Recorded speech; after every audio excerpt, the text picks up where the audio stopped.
Hey, well, good morning, gamer people. I guess that's what I'm calling you guys. I haven't figured it out yet. But no, welcome to the BlueGamer Bluecast morning show. I am your host, Adam Blue, professional video game enjoyer for over 30 years. So I have a lot of video game history, I guess, to talk about as I am, I guess, giving my opinion on certain news articles, games I've been playing. Autonomous, yeah, Marble Garden, that's right, yeah, from Sonic 3. Yeah, that's you know your Sonic tunes. I mean, Sonic tunes are great. It's a good way to get the morning started with some video game music. But yeah, so, yeah, welcome to the show. Again, not much going on in the news, although I have things to talk about. You know, there is, the layoff issues have been the big thing going on, what's been talked about. There is some more information about the studio behind Perfect Dark, but you know what? We're going to be beating a dead horse if we continue to talk about that. But I have some stuff to talk about. So, to start off, yesterday I happened to play a game that I I saw in the past, was like interesting. It's an early access, I'll wait. And then it came with some Castlevania DLC for its like main release, and I was like, okay, you've got me. And that's V Rising. So V Rising stands for Vampire, and it's a top-down, almost looks like Diablo, and kinda could be a Diablo-like, but that's also a survival builder game. When I saw that mash of genres, I was like, yeah, I don't know if I'm really gonna play this or would like it, because I'm really into, fun combat mechanics. But let me assure you, this is a good game, and this game is doing something that I think No Rest for the Wicked does in a little different level. And it's something that I have been looking for. And it's these isometric games, but to be more action-focused instead of mechanically combat-focused, instead of the traditional RPG focus, where it's more about attack, and then the DPS. I don't know. I hope I'm explaining that correctly. Because V Rising is made to be used on a controller. So even though it has that kind of Diablo look to it with the camera, it's like what they have in the Ultimate Alliance 3 on the Switch, where then if you can change the camera to zoom in, and then it feels like a modern third-person action game. V Rising, if that had the camera option, would feel like that, because with the controls, with the combat, it feels like a third-person action game. But what's really neat is that it does crafting, base building, because you build a castle as a vampire. And you actually, it's really neat with the right stick, being able to build and all that. They've done a good job with the controller, even though it's probably great on keyboard and mouse. It's just when it comes to combat mechanics, I like to hold a controller, and this game allows for that. How much time did I put into that? I have the Steam up here. So it says I've played 53 minutes, so not even an hour, almost an hour. And some of that is kind of like getting my bearings, like going into the world. Huge open world map, and it might be random, I'm not too sure. And you just start like at a bottom area, and then it's just about building up your castle, and the combat's great. Very neat game. Anyway, it has Castlevania DLC that actually you get access to near the start. It said once I build the workbench, which I did, and basically it's like, actually, let's look at it. Let me change the screen here. Let's go to DLC. Yeah, Legacy of Castlevania pack. So, okay. So in this, introducing the Legacy of Castlevania Premium Pack in collaboration with Konami Digital Entertainment, this pack includes new cosmetics that allow you to take on the storied aesthetics of hair, clothing, and forms from one of all-time classic vampire franchises. Invoke style and indulge in your Castlevania nostalgia alongside the action-packed V Rising experience you've come. Okay, I've read a bunch of press release stuff, didn't I? The Legacy of Castlevania Premium Pack contains 5 unique armored pieces with the Alucard's regalia. So that looks neat. And even when I created the vampire, because it has like a character creation, I made the vampire look like Alucard would look, kind of the slender, long hair, but with some curls, somewhat, kind of like in this shot here. But you get Alucard's cloak, coat, leggings, gloves, boots. I think there's more to it than that, though. Is that really all that's on this? Because from what I understand, too, is you can fight like Simon Belmont. Oh, it says read more. That was really hard to see. Okay, 3 unique shape-shifting form variants, so you can form the Soul of the Wolf, like in Symphony of the Night, and then you can turn into Maria Renard, which is interesting. And the Flea Man also. God, what an annoying character. I was fighting some this morning. I was actually playing Harmony of Dissonance this morning. Dissonance? Dissonance. Anyway. You could turn into Maria. That's interesting. She's a cool character. And that's obviously her Symphony of the Night look, not Rondo of Blood look. Let's see. Wall-to-wall Castlevania ambience. Ancient Symphony coffin. Symphony throne. Wallpapers. Okay, so you get a bunch of things. They call it Ancient Symphony. Oh, yeah, look at it. Look at it here. Okay, I guess. Oh, I like the paintings, too, that you get, I guess, to decorate the house. I'm digging this. Yeah, I actually didn't look into all the DLC before I bought it. I just thought it was cool. And the reviews on this game are great, too. So then you get some statues. Yeah, so you can decorate your castle. Oh, you get a skeleton horse. New hairstyles. Music? Okay, that's interesting because, wow, it's got Simon's Theme and Bloody Tears. Too bad that's it, but at least it's that. Oh, with the music box in the castle, that's interesting because I noticed there was a lack of music, but I guess there's a music box. Anyway, this is neat. This is what I'm going to be doing this week, for sure. Actually, is there anything else I played? No, it's actually, speaking of Castlevania, I'm playing Harmony of Dissonance again because, another thing with the retro handhelds, and that's going to be another video, trying to get one to work, and then I was messing around with the save syncs, and then I ended up writing over my old Harmony of Dissonance save file, but luckily it wasn't too far in, and this is the third time? This is the second time I'm actually playing through again after a corrupted save, but it's like more than halfway through the game, and between today and this morning, I'm already back to where I got back to before the save. The thing is, the game is so fun, it's like I don't care. I'm having fun just going through that world. I'm really surprised how fun that game is, despite when it first came out, I wasn't really that into it. All right, so yeah, that's what I've been playing. I haven't played that Double Dragon, Dragon Ball Kakarot. I'll probably get back to that. Yeah, let's dive into some news, shall we? And I've got some other little things to talk about, but we'll see what the news looks like. Nintendo is ending Twitter support for Nintendo Switch. Okay. I think that's fine. I always found it interesting when there's like official platform integration. That's nice.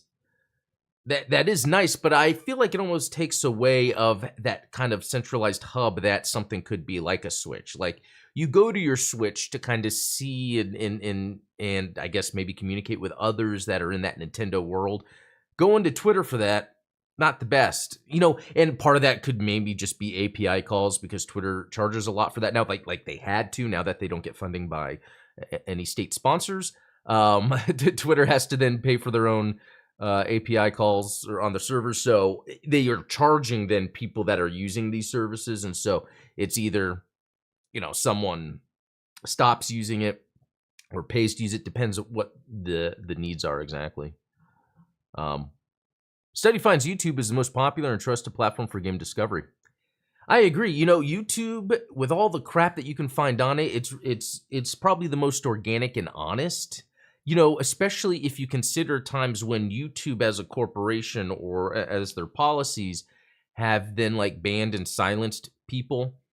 It has then come around where then people were able to go back on the platform and speak their mind about the subject, and YouTube doesn't ban them for that, which goes more further into me believing that, and this is the same thing that happened with the kids situation, what's it called, COPA or something, the act that occurred where they're really narrow focused in on policies that could cause legal issues. But outside of that, I don't think YouTube is really trying to curb some sort of narrative. Although I didn't really want to get into conspiracies right now, but no, that's what lends to this. Is what I'm trying to say is YouTube is really a place where someone can be who they are, play the game, share, and people can discover things in that way, which is really cool. I mean, YouTube has allowed me to express myself in many ways and meet really cool people.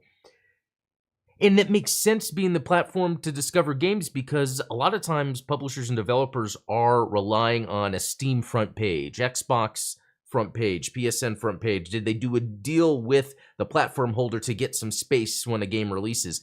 And a lot of times that can't happen. So by people just finding random games and then streaming them online, that's what really helps with discoverability. So another cool thing about YouTube, because, I use YouTube now like a more efficient way of how I used to watch cable TV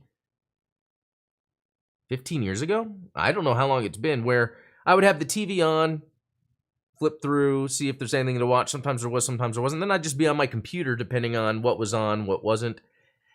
Nowadays, I do that a lot where I have a podcast on, which, podcast or review or whatever, while I'm, working or something. But through that, I can then kind of cater to the types of things I want to watch, whereas a cable TV, it's whatever was on. So there's a lot of video game stuff that I watch.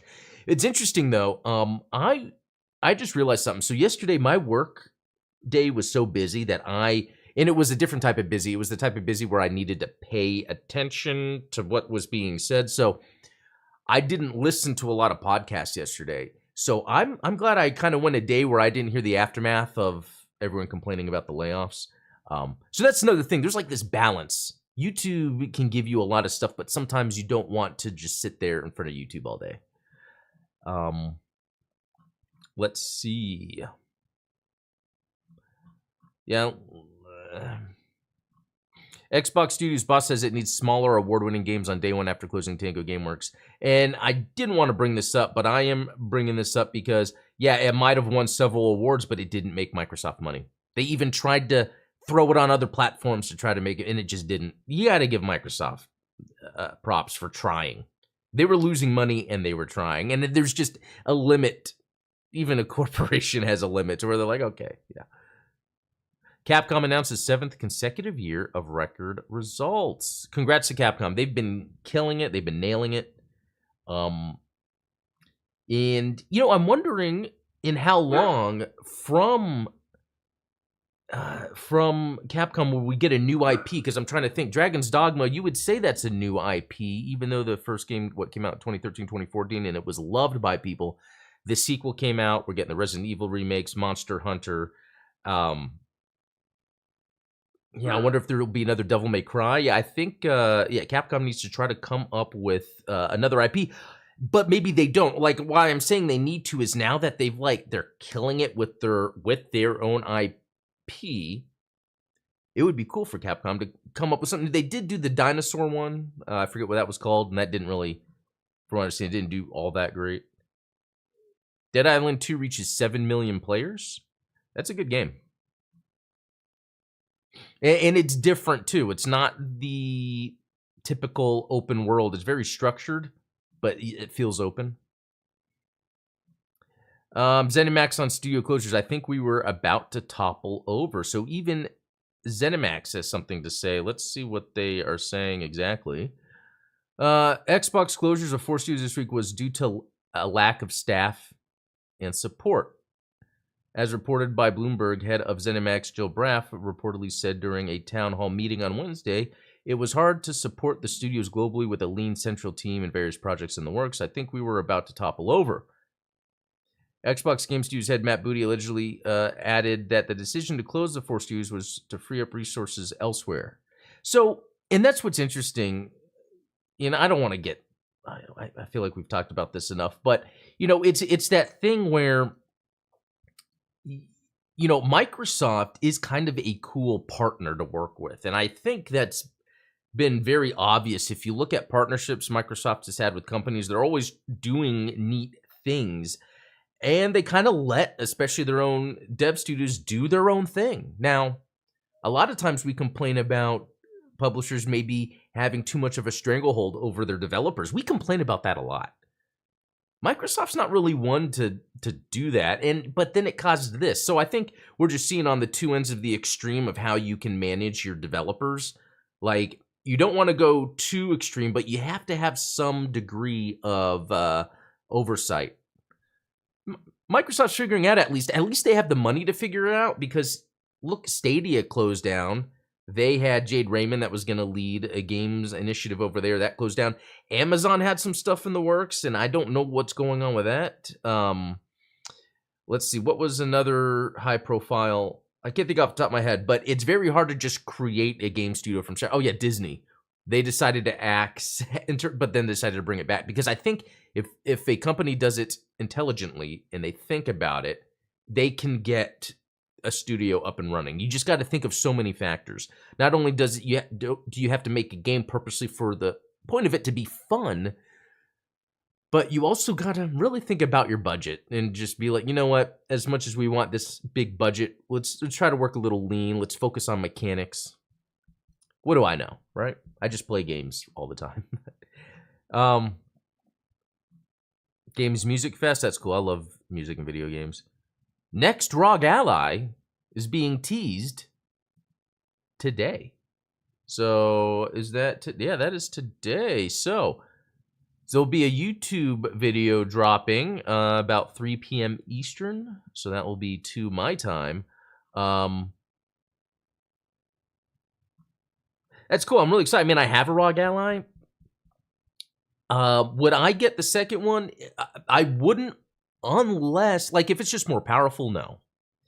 But if it has some more like quality of life improvements to it, it's not going to be software based, completely hardware. Because any software improvements they could make on the current one, which they already have, they added some awesome new frame generation technology. But I'm curious what they're going to do. Can they have the detachable controllers? I'm now in on the detachable controllers, as long as there's optional ones you can add. But if that's not going on, yeah, I'm curious to see. I'm more interested in the quality of life hardware improvements rather than software or performance. Anything here with Xbox? No, still talking about that stuff. I kind of don't want to keep talking about the layoffs and stuff. But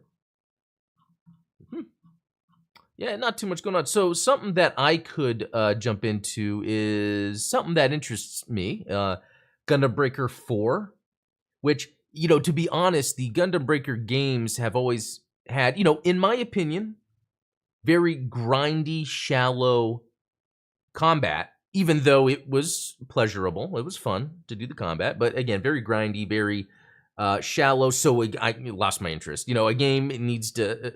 For me, it needs to have a lot of mechanics that are really making me think at all times. It got to a point playing the Breaker games where I'm just mashing buttons. Then they came out with new Gundam Breaker that was a failure. Now that they've got Gundam Breaker 4, I'm excited about it. So it's very interesting because they released a trailer yesterday that was like, "We want you," and it was doing the whole Helldivers thing. It's very funny. It's too much of a coincidence. It's very funny that Bandai Namco Marketing was like, you know what? Helldivers is popular. Let's market it that way. But that doesn't...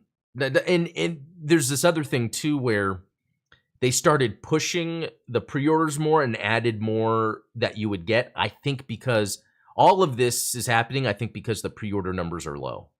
Because they're having to make a new trailer that... And it's for the date, so it comes out August 29th, the day before my birthday. Same thing with SD Gundam Battle Lines a couple years ago. That seems to be the consistent timeline. I don't know if maybe it's not, the pre-orders are just not doing the numbers. And so they announced like some more stuff you could get, and then they did the trailer with the little Helldivers spin on it. I kind of feel like they're getting desperate to nail some sales. Which, hey, I did my part. Speaking of Starship Troopers and Helldivers, I pre-ordered the main special edition with the Gunpla. And I pre-ordered it on like PS5 or Switch, I forget, because I'm really gonna buy the digital copy on PC.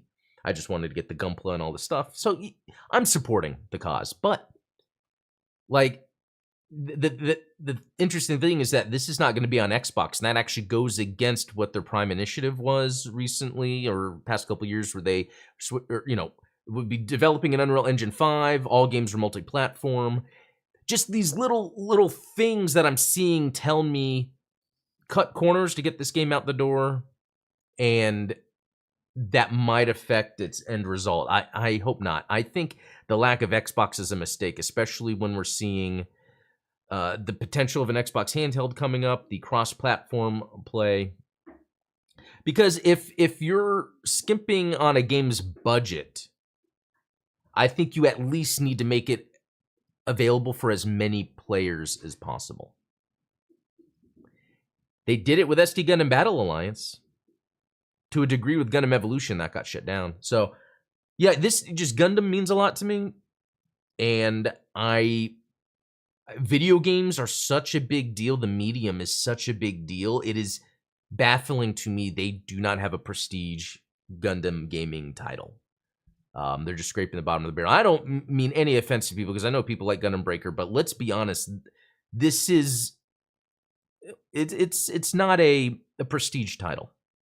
Gundam deserves prestige. It does. Where's our God of War of Gundam, right? Where's our Elden Ring of Gundam? It's a mistake. Companies make mistakes, though. That's why Gundam Evolution isn't around anymore, unfortunately. Anyway, hoping that does get... Oh, and again, August 29th is when it comes out. Myself and Steven and Midnight Hatter have birthdays around the same time. We're going to probably stream this for our birthdays. That'll be a lot of fun. I'm excited about that. Okay, Ultronymous saying, dude, they still haven't made an option to buy on PS4. Whoa. That is weird. Really?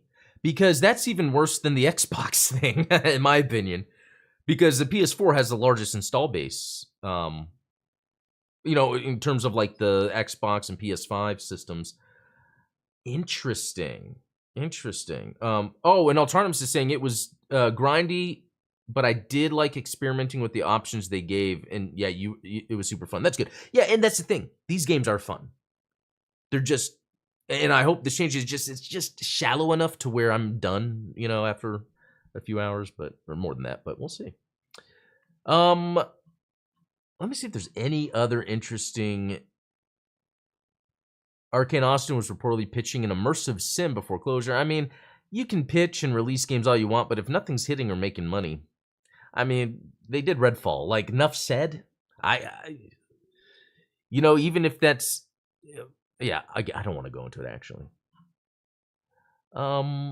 Assassin's Creed codename Red to be revealed at Ubisoft Forward in June. So Red might be the one that is the samurai one. It might not be. Yeah, set in feudal Japan. Dude, I'm totally going to play that. And I'm wondering, between Ghost of Tsushima,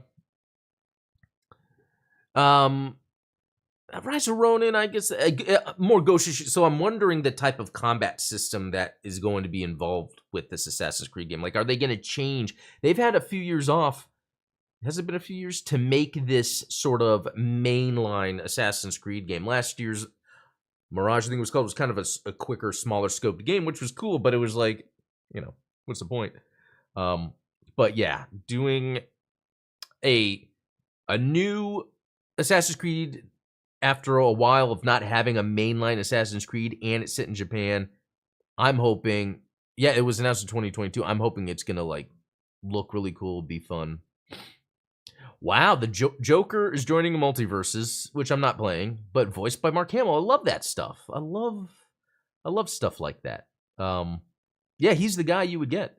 Now, I played Multiverses, and it was fun back in its original release, and then, that was kind of a good idea in a way, because it was a way that you hype a game, it's not out, you use all that feedback to make it the better game you can be, and then release it later with some more hype. Now, it's free to play, which I think is very helpful in this, because all it is a Smash-like.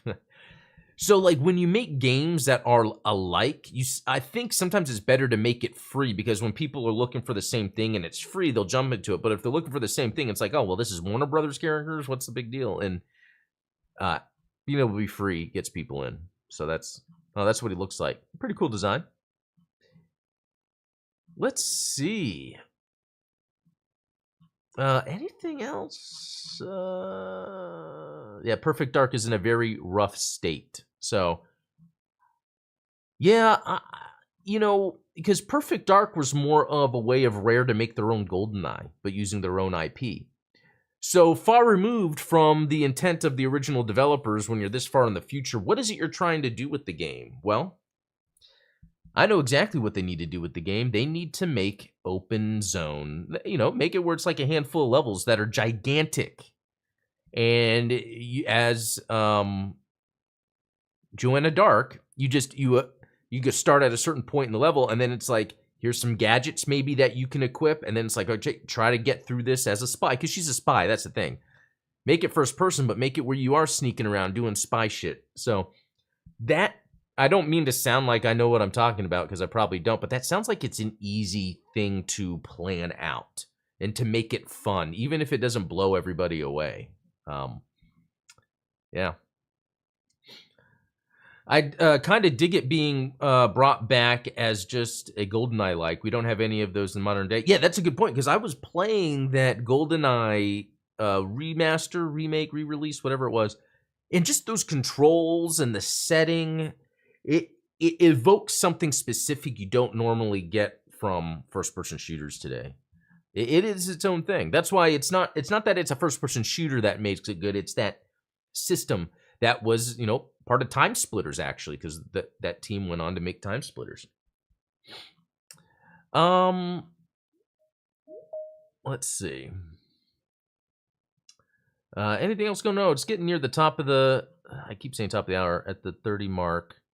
And yeah, I think that was about it. So yeah, kind of interesting. V-Rising being, I guess, the main takeaway from, the past 24 hours is a lot of fun. It's very interesting. It has a lot of cool mechanics thrown together. I'm going to keep playing it to see if it pans out. What were some other things? Yeah, and in terms of news, there's still some more bad news going on, but we got the next, ROG Ally that's going to be unveiled today. Yeah, not too much going on. I mean, when news is that Nintendo's dropping Twitter integration, there's no news. So, okay, well, yeah, that was a lot of fun. Thanks, everyone, for joining. Can't wait to do this again tomorrow morning, so have a good rest of the day until I see you then. And, if you are, on YouTube later today on the Gundam Explained YouTube channel, I'll be having a live show going on. I have a special guest that will be there, too, so make sure you tune into that. So, until next time, we'll talk later.